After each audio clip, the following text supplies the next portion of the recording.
10:10. Moses here speaking. He says, "As at the first time I stayed on the mountain for 40 days and 40 nights, the Lord also heard me at that time, and the Lord chose not to destroy you." Oh, all right, just catch us up. He's talking about, he's reminding them what happened. I went up to the mountain. I came down. You're worshiping an idol. I came back up. I begged God to save you. He said He wouldn't. And I stayed up there 40 days and came back. Then the Lord said to me, "Arise, begin your journey before the people, that they may go in and possess the land which I swore to their fathers to give them. And now, Israel, what does the Lord your God require of you?" It's the same for us. "Fear your God, to walk in His ways, and to love Him, to serve the Lord your God with all your heart and with all your soul." That's it. You know, if you ask God, "What do you want me to do?" Deuteronomy 12 is a great verse to send him to. This is it. Understanding what this stuff means. What does God require of you? To fear the Lord. Now, the fear in God is a complex and deep understanding. It takes a deep understanding to fear that. The best analogy I found in life is the way I fear my father. Amen. As a boy. Okay? I didn't fear that he was going to disown me. I didn't fear that he was going to beat me. I didn't fear that he was going to hurt me because my dad was good. Some people do fear that in their dad. But my dad was a good dad. But I feared to disappoint him. I feared his discipline. I feared part of that. And that was healthy. It was good. It's good for a child to fear that. Now, I wasn't scared and trembling. And I didn't hate my dad. But I didn't just stop there. That wasn't the only relationship me and my dad had. It wasn't just fear. Because if that's all you have, then you don't have a relationship really at all. It's just, and what would have happened if that's all I had with my dad, when I got 18, boom, I'm gone. And I'm never seeing that thing again because I can't trust him. I don't love him. Okay? But fearing the Lord is a part of the Christian walk. It is. Now, you may not call it that. You may not think you have that, but I guarantee you it's in you. It's in there. I promise. If you want to be like Christ, then you should fear the Lord. Because Christ treasured the fear of God. He treasured it. It was His treasure. Christ, the Son of God, who is perfectly righteous, feared the Father. He also loved the Father. It wasn't the only thing He did. Some churches, that's the only thing you're supposed to do is fear God. That's not healthy. But it's also not healthy to take that out. It needs to be in the right place. Okay? Fear God. To walk in His ways and love Him. Okay? So what does He command us to do? To do what He's commanded us and to love Him. Okay? And I shared this a while back, and I'll re-go over it, but the reason I love Mackenzie ultimately is not because of me. It's because of her. She's awesome, right? I fell in love with Mackenzie not because I found it in the pits of my soul to love this pitiful person. No, I fell in love with her because she's awesome, right? She's amazing. So when you tell somebody to love God more, that's kind of silly, okay? If they don't know Him, you can't love Him more if you don't know Him. It's like, hey, love your wife more, but you won't hang out with her, you won't talk to her, you won't spend any time with her. Well, how can you love her more if you don't get to know her? Okay, to love God isn't something you conjure up in you, like, I'm going to love God more today. It starts with humbling yourself and saying, Lord, I need to know You more. I want to love You, but I need to know You more. Because if I love You, you got to show me who You are, Lord. And even as Christians, we got to do that. Because even a Christian has just the hem of his garment. And the hem of his garment has changed our life completely. Like the crumb that was given to the Gentile at the table, she comes to Jesus. She says, will You free my child of a demon? And He says, I've come to the lost sheep of the house of Israel. All right? I've come to my children. And she says, well, even the dogs get the crumbs at the table. So just that crumb of Jesus healed a demon-possessed person. That's a big deal. The crumb. So if we just have a crumb, or maybe you got a slice of bread, but you want the whole loaf. And how does that go? Even as a Christian, no matter how long you walk with Christ, you must stay humble and say, I've not even scratched the surface. There's a long way for me to go.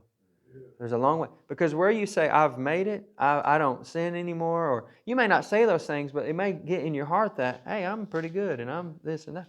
Stay away. You've stopped growing at that point. You've put a halt and you said, I'm done. It's like practice. Where people go wrong in sports is they quit practicing. They get to a point and they say, I made it. I'm good. And they're not ever going to get better at that point. And walking with the Lord and loving the Lord is not as simple as it seems. You have to lower yourself to say, Father, show me who you are. Because when He shows you who you are, you can't help but love Him. It's like if I tell you, hey, eat a piece of this chocolate cake. Or I tell you, hey, love this chocolate cake more, but you've never tried it. Well, you say, I don't know. But you take a bite of that cake, you can't help but love it. You're like, wow, what is this? It's the same way with God. But God works in mysterious ways. He works in mysterious ways. He wants to embrace you with all of who He is, but He also wants you to want Him. And He also wants you to live a certain way and speak to Him and have reverence towards Him in a certain way. And He's not going to, He can. Like, all of us have had situations where we were just totally not even looking for Him and we're just hit by Him out of nowhere. But we've also had times where we've seeked Him with all our heart and He's poured on us like crazy. There's never going to be a time where you seek Him with everything that's in you and you don't find Him. There's never going to be. It doesn't mean that when you're not seeking Him, He's not going to pour everything on you too. I'm not saying that. Okay? I'm saying He can do that even when you're not looking, not caring. And people will say, well, then why look for Him? Because it's a guarantee. If you look, He will pour it out on you. It's a guarantee. It's not a guarantee if you ignore Him that He's going to pour it all on you. It is an absolute guarantee. If you seek Him with everything in you, you will find Him. And that's all you can ask of a father, of a dad, of a God. That's amazing. So He says, walk in my ways, fear me, and love me. And He says, and love it, and to serve the Lord your God. And in the King James, it might say minister. Does it say serve or minister? Serve. Okay. Serve the Lord your God with all your heart and with all your soul. That is super hard to do if you don't know Him. Okay? It'd be hard to be a slave of a master who's evil. Really hard to be a slave of a master who's evil. It would not be hard. I would rather be a slave of Christ than the President of the United States, because I'm serving something that can feed me and bless me and love me more than anything else in the world. It's better to be a slave of Christ than the number one man to the most powerful man in the world. But we have to. To me, it all comes with this. When people come to me and they say they're struggling with something as a Christian, I can't stop doing this. I'm struggling. I can't do this. I can't do that. I say the key is not strength. It's not waking up and saying, I got this today. I'm not going to. That's good. It's good to say, I got this. But the key is when that wave hits you of wanting to do something wrong, hit your knees right then. Go weak. Get weak. Be honest with yourself and go weak. And when you get weak, that's where He's strong. It says, in your weakness, He's made strong. It's not in your boldness and your strength. It's in your weakness. And so and I'm telling you, the more you let things affect you, the better you will grow. For instance, if in sports, if I'm only worried about a certain thing, say I'm only trying to fix my shot, then when I go to practice, I'm not going to neglect dribbling, I'm going to neglect passing, and I'm only focused on this certain thing, then I'm only going to get better in that certain area. So in our Christian walk, a lot of times because of the flesh wants to escape any kind of conviction from the Spirit, what we will do is just focus on the things we're doing well. And that's okay. God is so proud of that. He's proud of you for any growth you've made. No doubt. And He loves you. And He doesn't just love you because you're growing as a Christian. That's not why He loves you. But He wants to help you and free you. But if if you go into a basketball practice and you want to work on everything, and you want the coach to tell you everything you've done wrong, then what you'll do, you'll grow. But if you say, Coach, don't tell me anything I've done wrong. Don't tell me nothing. Then you're not going to grow. But if you allow the Spirit to show you all your weakness, and if He showed us almost everything, we would probably die. But but you want Him to show you, and you want that to affect you. Okay? The most compassionate people in the world are compassionate is because they let the suffering around them affect them. Does that make sense? If they see a homeless person, the most compassionate person you'll know, it'll almost break their heart to see that, because they let that affect them. And because they let that affect them, then they will act on that. It's the same thing in our Christian walk. What Christians are what my heart and every Christian's heart is tempted to do is to not let where we come short affect us. And that sounds right, but it shouldn't. We should let that humble us and say, okay, I know that I'm missing it here and that Christ was perfect. He's asked me to strive for that. And Lord, I fall before you because I don't know where to go. And when you get there, then there's growth. There's growth. But that's a daily thing. Like I said a couple weeks ago, some people think you repent one time and you're saved. Repentance is a moment by moment, day by day. It's a lifestyle that you live. Same thing with being born again. It's a lifestyle that you live. You're renewing your mind. It's this lifestyle of, and I'm not saying you got to live in the sorrows. You won't. If you live, you won't. Because what I said this morning, whatever goes down will come up. Okay, you won't stay there because you'll change. But first you got to recognize, okay, I got some growth I need. And that's not bad. I was sharing this morning about looking at failure. The people who grow the best are the people that can handle failure the best, because they can look at failure and see, okay, that's where I'm at, but I can grow. They don't give up when they're confronted with the truth that maybe, the truth of a grade being, say you get a test and you get an F on it. If you give up there, you're never going to grow. But if you look at it and say, okay, this is where I'm at, but the Lord can help me. The Lord will help me. Then next week you might get a D. The next week you might get a C. The next week you come in there, you got 100. And that's how it works. But serving the Lord, that's what it looks like for a Christian. A lot of people think of serving the Lord as doing these big things. Well, you will do big things. But first you have to get right in your heart with the Lord and live in that. Live there and fight to enter that rest and strive to enter that. But boy, does it look different. And your life is not consumed with stuff around you. Your life is consumed with your relationship with Christ. And the flesh hates that. It doesn't want you to worry about how you're walking with the Lord. It doesn't want you to think about that. And it wants you to get consumed with everything that's around you, and doesn't want to see any kind of growth. It doesn't want to see any of that.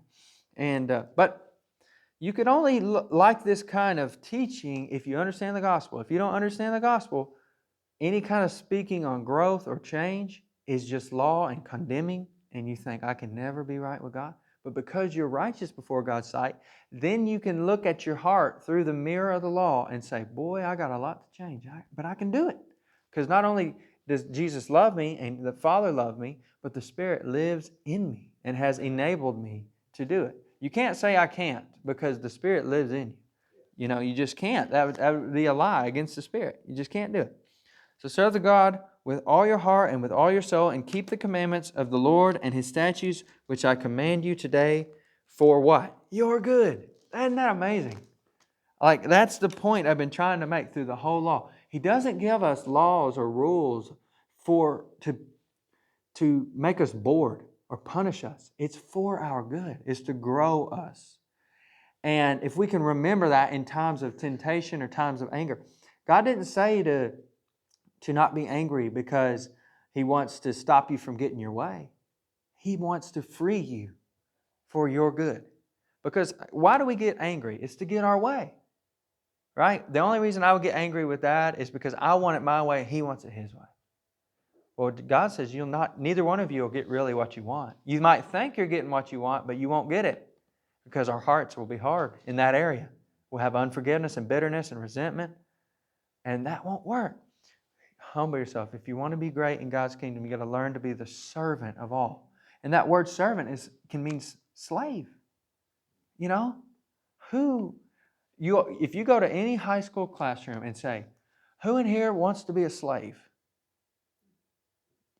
Nobody's raising their hand. But that's what Christ said. Hey, I made you for that. I made you to be a slave to the people around you.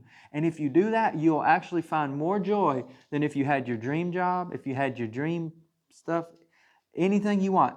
Because I created your heart. I know what you need. Listen to the Creator. Don't listen to anything else. The Creator says, I've made you to be a servant. And that's where you're going to find your joy. And part of times when you're being a servant, it's hard. And you're having to sweat. And you're having to work. And you're tired. And you want to go to bed. And you want to do this. And you want to do that. But there's a great reward for those who stay there. Not just in heaven, but here on earth too.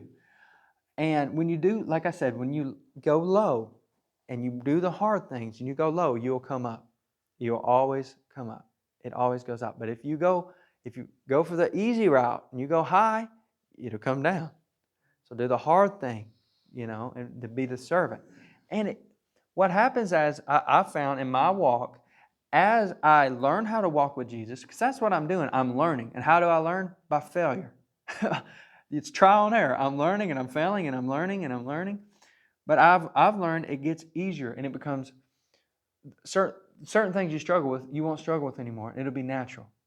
Like for instance, I don't struggle not to cuss. I don't struggle not to get drunk. I don't struggle to hit someone or get so angry that I want to scream, because now in the past I did, because you're growing and you're changing. But it's for your good. And can't we all say that anything you've changed to align with Christ's teaching was in the long term has turned out for your good? It has. There's nothing in that you've changed to walk with the Lord. Even at the time, it was probably hard. It's hard to not joke in a certain way if you used to joke that way. It's hard to humble yourself to be a servant to people. It's hard at the time. But when you look about a week later, year later, or whatever, you think, wow. And if you're like me, you forget a lot of it. You forget the blessings and the changing and you forget all that. And so it is good to write down things and have a journal. A lot of people do that. Write down what the Lord's done in your life. Okay? Oh man, it's just amazing. Okay. In 14, indeed, heaven and the highest heavens belong to the Lord your God, also the earth that is within it. So I'll go back. In 13, and to keep the commandments of the Lord and His statutes, which I command you today, for your good. Indeed, heaven and the highest heavens belong to the Lord your God, also the earth that is in it. So what's He saying? He's saying, look, don't serve anyone else. This God that you serve owns heaven and owns earth. You would be a fool to work for anyone else. Why would you work for someone who's in debt to someone else? Work for the one that owns it all. He can pay you much better. And it's just getting our mind to become a servant or it's just a process. And you just got to say, Lord, help me. Help me, Lord, help me. And He will. He always does. He always does. And you just got to be okay with saying, I might not be there yet, but the Lord has me. And He's going to help me. He's going to strengthen me. And that's your walk with Christ. That is your goal in life. That is why you're made, to grow closer to the Lord. He says, the Lord delighted only in your fathers to love them, and He chose their descendants after them, and you above all peoples, and it is this day. Therefore circumcise the foreskin of your heart, and be stiff-necked no longer. Now remember, they're going to the promised land. He says, look, now's the time. Could you imagine how riveting this message was and emotional, and how Moses, he was probably sweating. He was probably literally crying out to these people, look, now you're going in. And he knows he's dead. He knows he's about to go up on this mountain and die. And he's just begging them, look, don't be stiff-necked. Don't be this way. Because God wants to pour His blessing on you. Don't you realize He chose your father, Abraham, and He's passed this down to you? Do you realize the opportunity you have? Don't squander it. All right? For the Lord your God is God of gods and Lord of lords, the great God, mighty and awesome, who shows no partiality nor takes a bribe. He administers justice for the fatherless and the widow and loves the stranger. giving him food and clothing. Therefore, love the stranger, for you were strangers in the land of Egypt. We got to remember that. Love the stranger, love the foreigner, love those around who have nobody else. You shall fear the Lord your God. You shall serve him, and to him you shall hold fasts and take oaths in his name. He is your praise. He is your God. I love that. He is your praise. He's your praise. Not nothing else. Him. He is your praise. And when we look out at the beautifulness of the land around us in the day, we thank God for it. Other people may say, "Man, this is a nice day. It's nice," right? But we should say, "Our God gave us this. Isn't this amazing? You're our praise, Lord. You're our praise. He's your praise.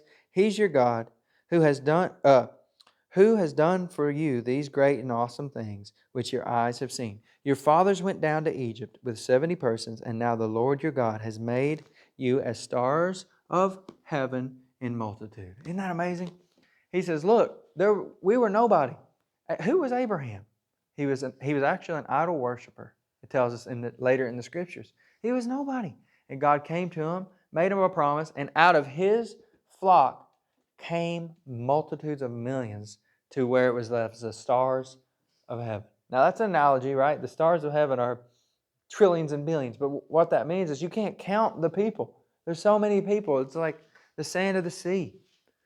And he says, look at this. And if you are a kid in this, right, or a young man in his 30s or even up to 50s, because remember, most of them are younger. They're younger because the older generation, they've all died. I think the oldest was what we talked about at one night, 50 maybe, around 50, the oldest people going in.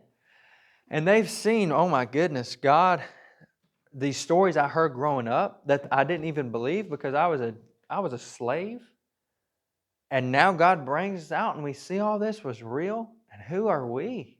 They had to feel that. Like, who are we that God would choose us, a nation of slaves, to bring us out and into this? It had to be completely unbelievable to be in that situation. Now, I don't mean unbelievable and can't believe it, but just blow your mind like, how did we get here? I do that sometimes. You ever look around and how blessed you are and you think, how in the world did I get here? Wow. And you're thinking, and you forget the blessings and you forget how, man, I've done some evil things in my life. I have. But God is so good. He's so good. I can't believe I'm here. It's amazing. And He puts things in your heart and He'll grant those prayers. And like with Mama and Papa, and they're healing and they're drawing closer to the Lord even. And it's just amazing. Like, wow, God, you're so good. You're so good. Man, He's good. What time we have? Okay, great. All right. Therefore, in chapter 11, therefore you shall love the Lord your God and keep His charge, His statutes, His judgment, and His commands always.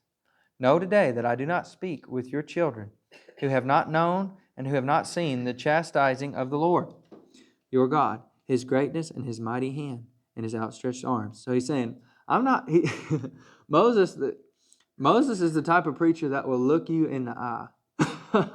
He will look you in the eye and tell you what you want to hear or what you don't want to hear. And he's saying, look, I'm not talking to your kids here. I'm talking to you who has seen the chastising of the Lord. You know His hand is strict. It can be hard. But you also know His blessings will overpour like crazy. So walk with Him. He says, don't be fooled. He is our God, if you like it or not. He says, His greatness and His mighty hand and His outstretched arm. 3, His signs and His acts which He did in the midst of Egypt, to Pharaoh, king of Egypt, and to all his land. What He did to the army of Egypt, to their horses and their chariots, how He made the waters of the Red Sea overflow them as they pursued you, and how the Lord has destroyed them to this day. What He did for you in the wilderness until you came to this place, and what He did at Dathan and Abiram, what He did to Dathan and Abiram, the son of Eliab, the son of Reuben, how the earth opened its mouth and swallowed them up, their household, their tents, and the substance that was in their possession, and in the midst of Israel. So he's saying, he's trying to remind them of the judgment that they've seen. Do y'all remember that story where they come to Moses and they say, look, we can all be leaders. We can all be prophets. And he says, well, if God chooses you, he'll make it clear. If he didn't choose you, let something happen that's not normal to these people. And out of nowhere, the earth opened up and swallowed them. Okay? And this is true. If you don't follow God, you will have destruction in your life. That's just proof. Look at your life. In times where you weren't following the Lord, was it going good? No, not at all. You might have not been as bad as somebody else, but your life wasn't functioning well. It wasn't. You might have been content in the mire and the muck, but it wasn't going well, you know? And as a Christian, you're still going to have trials, and you're still going to have things that you won't understand why that didn't work, or why this job it worked out, or relationship didn't work out, or whatever it may be. But it's nothing like when you're out of relationship with the Lord and you're not walking with the Lord. And so that's a truth that you can share with people. Hey, I'm telling you, it won't be good for you to run from the Lord and not walk with the Lord.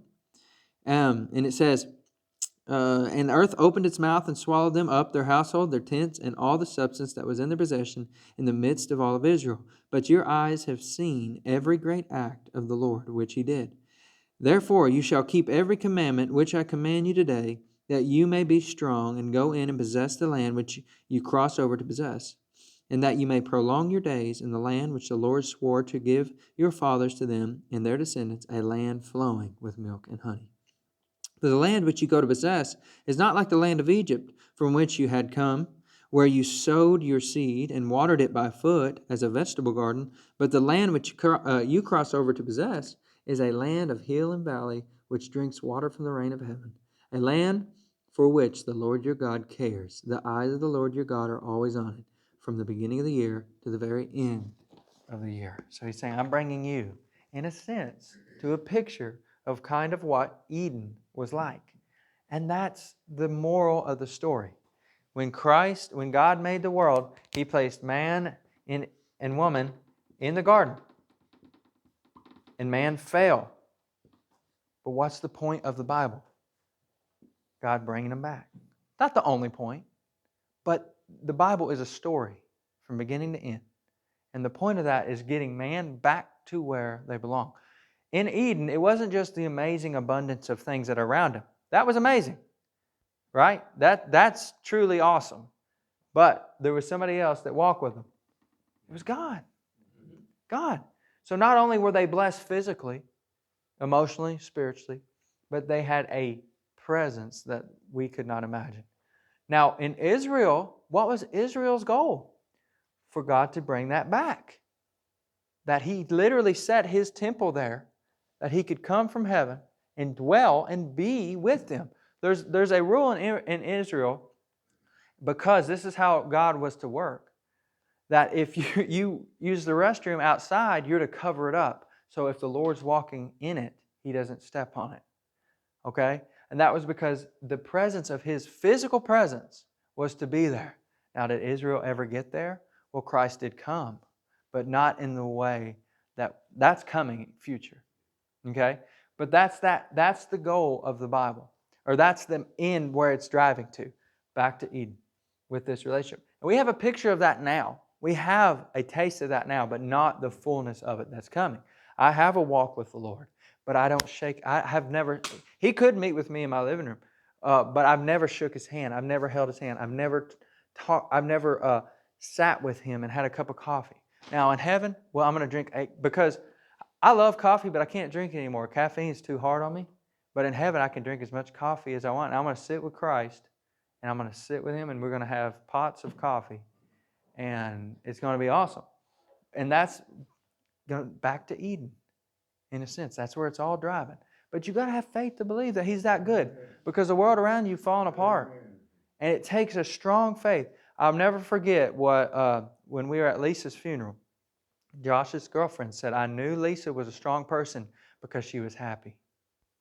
Okay? You have to be a strong person to be happy. Okay? And I'm not fake happy, real joy. Okay? Anybody can put on, but something like that. Because you're continuing to have, my strength is in the Lord. My joy is in the Lord. And that will never change. And it takes work. It's not easy. You look around, everything falling, you're falling apart, your body's falling apart, you ain't following the Lord the way you wish you could, and blah, blah, blah, blah, blah. But you just continue to say, no, the Lord's good. The Lord's good. It's not about me, it's about Him. And it's hard. It's hard. You just ask the Lord for help. Just ask the Lord for help. All right, let's pray. Let's lift up Della. Let's pray for Eugene. Eugene, you're having a surgery?